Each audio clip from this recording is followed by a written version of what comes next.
Today, I'm breaking down one of the most psychologically twisted Korean dramas of 2025, First Man. This isn't just a story about twin sisters separated at birth. It's a battle over identity, power, and which life is even real. One girl grows up poor and kind. The other grows up rich and reckless. But they share the same face, the same DNA, and the same capacity for destruction.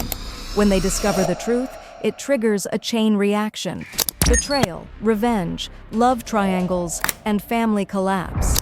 Plus, this drama features one of the most dangerous female villains in 2025 Korean television, a woman who will literally set her own family on fire to protect her secrets. In this video, you'll get the complete breakdown of the plot, every major twist, character psychology, and the real-life stories of the main cast: Hahm Jung, Yoon Sun-woo, Park Gaeon-il, and Oh Hyun-kyung. Let's begin. The drama opens with a flashback to 25 years ago. A young mother, visibly terrified, is in a hospital room giving birth to twins. The newborns are placed side by side, identical, perfect, innocent. But then, a woman enters the room. Chae Hwa-young, played by Oh Hyun-kyung. Her face is calm, but her eyes are calculating. She whispers to the exhausted mother, "I can make sure only one of these children survives, and you will be paid generously." The mother refuses, pleading. But Chae Hwa-young is not asking for permission. She walks away, and the screen goes dark. When it returns to the present day, we see only one daughter in the wealthy household. This opening raises an immediate chilling question. What happened to the other child? 25 years later, we meet Oh Jang-mi, portrayed by Hahm Yoon-jung. She is a young woman in her mid-20s, working 3 part-time jobs just to survive. Day shifts at a convenience store, evening shifts at a restaurant, night shifts cleaning office buildings. But despite the poverty and exhaustion, Jang-mi radiates warmth. She gives her last rice cake to a hungry child on the street. She helps elderly customers even when her boss yells at her. She smiles despite the pain. Jang-mi has a single dream that keeps her alive: to open her own small restaurant. She saves everyone, writes recipes in a worn notebook, and practices cooking in a borrowed kitchen. Her apartment is a tiny one-room place with a gas stove and no heating, but she keeps it immaculately clean. This is her identity, someone who creates warmth from nothing. But inside, Jang-mi carries a deep, unspoken wound. Her mother, who raised her alone, died when she was 16.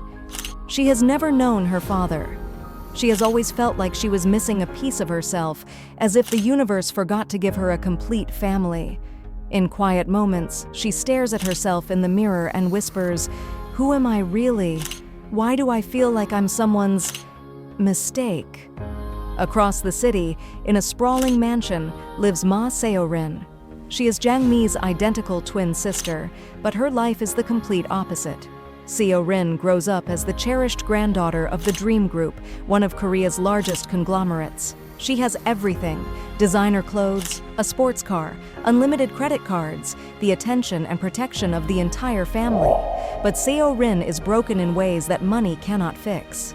She is addicted to feeling pleasure, what she calls her dopamine hits. She doesn't work, doesn't study, and doesn't care about anyone. She treats people like toys, using them, manipulating them, and discarding them. In one early scene, Seo-rin deliberately embarrasses a woman at a shopping mall just to feel the rush of power. When her grandmother tries to discipline her, Seo-rin simply smiles and says, "You can't punish me." "I'm all you have left." She knows she's untouchable, but inside, Seo-rin also carries a secret wound. She has always felt watched and controlled by Chae Hwa-young, the family's trusted advisor. Chae Hwa-young monitors every move Seo-rin makes, every person she meets, every decision she thinks about.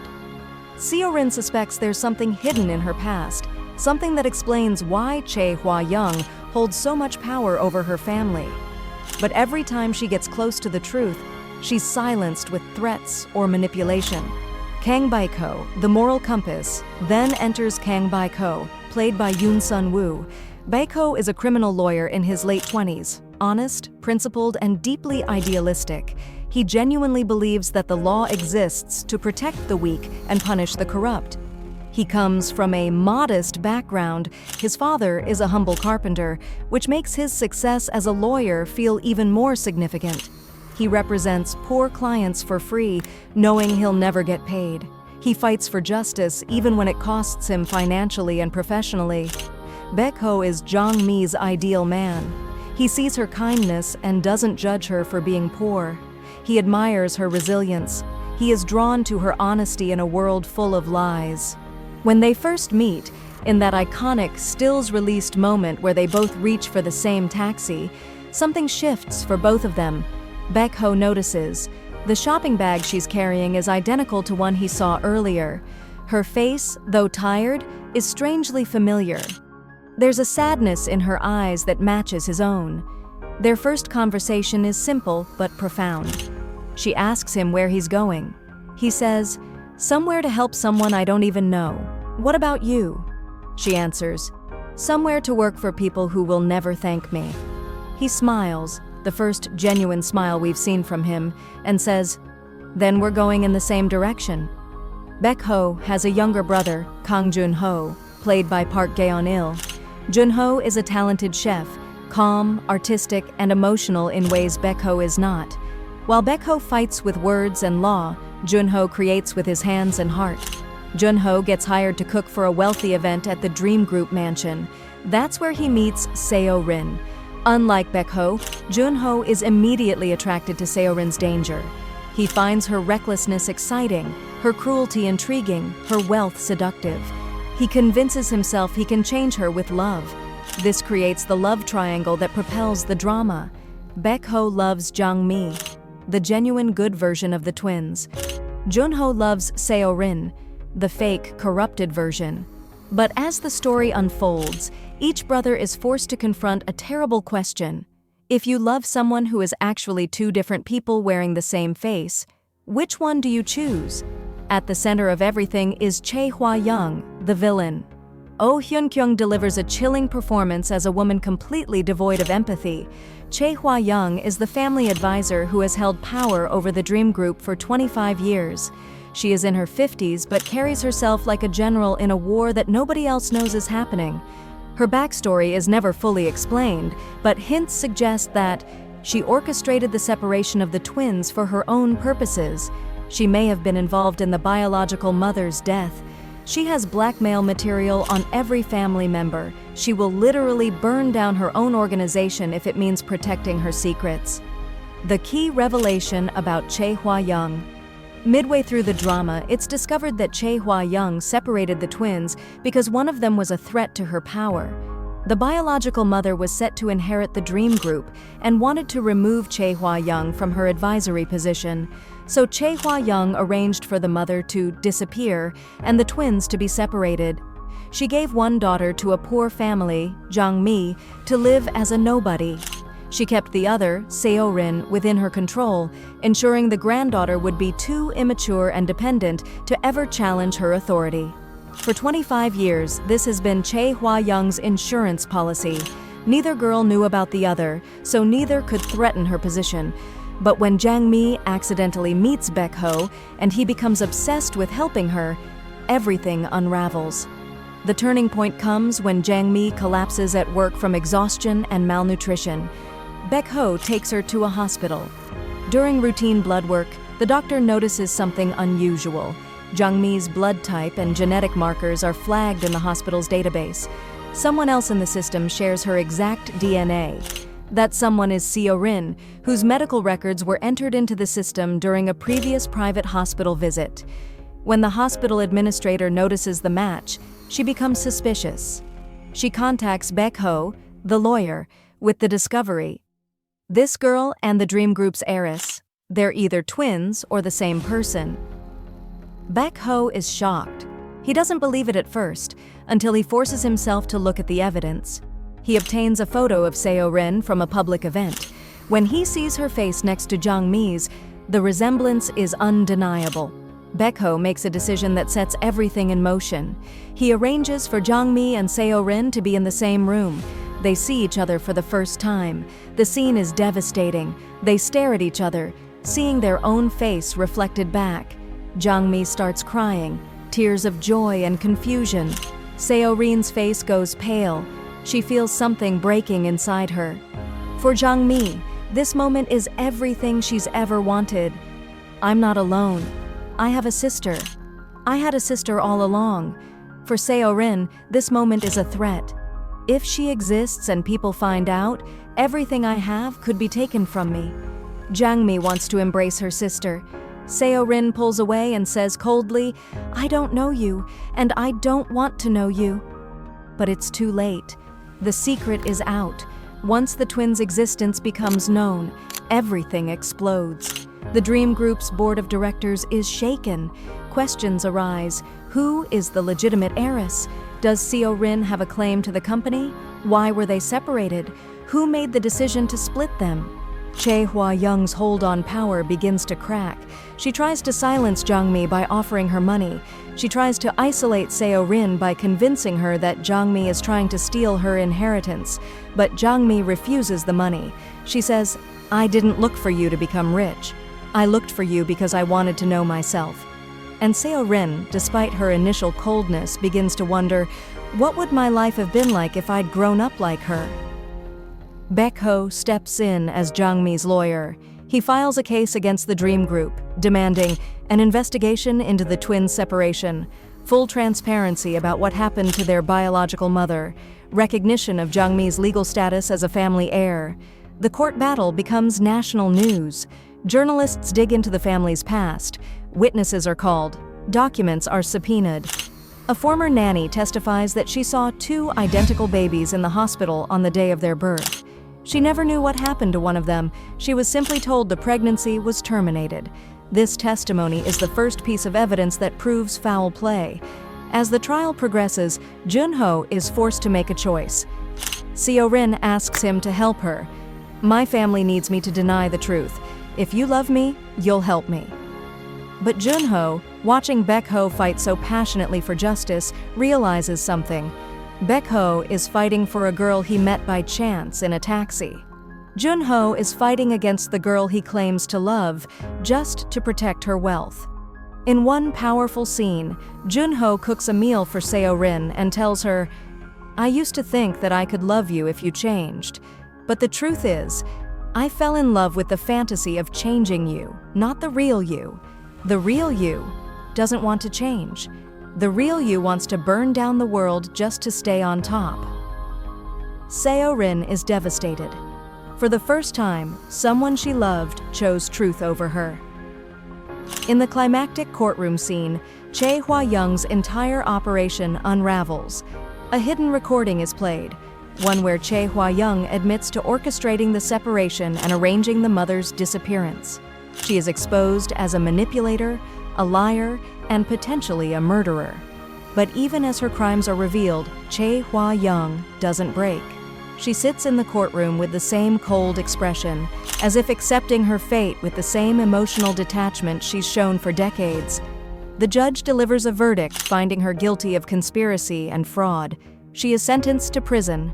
But in her final moment before being led away, Chae Hwa-young looks directly at Jung-mi and whispers, "You think you've won, but you don't even know the truth yet. The real secret is darker than you can imagine." This line suggests that even this ending is not the whole truth. The drama ends with a complex, bittersweet resolution. Jung-mi becomes recognized as a legal heir to the Dream Group. But she doesn't want the money or the power. Instead, she uses her inheritance to establish a foundation to help poor women and children, open the small restaurant she always dreamed of, sponsor Baek-ho's legal clinic for underprivileged clients. Seo-rin, stripped of her privilege, has to confront who she actually is when the money and status are gone. She begins therapy, begins working as a chef under Junho's mentorship, and slowly starts to become human. It's not redemption, it's the beginning of accountability. Baek-ho and Jung-mi build a life together, not based on money or status, but on shared values and truth. In the final scene, the two sisters sit together on a park bench, a parallel to a childhood photo found in the family archives, proof they were separated at birth. Jung-mi asks Seo-rin, "Do you think, in another life, if we hadn't been separated, we would have become the same person?" Seo-rin looks at her and says, "No, I think we would have made each other better. That was what they were most afraid of." It's a moment of profound sadness and hope mixed together. The sisters were robbed of a shared life, but now at least they know the truth. Hahm Eun-jung. The Comeback Queen. Be My Dream Family, 2021. Love Twist, 2022. Queen of the House, 2024. Her previous role, a 100-episode drama where she played a character undergoing multiple emotional transformations, which earned her recognition for her range. Personal news. In November 2025, just before First Man premiered, Hahm Eun-jung announced her marriage to director Kim Byung-woo, known for The Terror Live and Omniscient Reader's Viewpoint. The wedding was held in December 2025.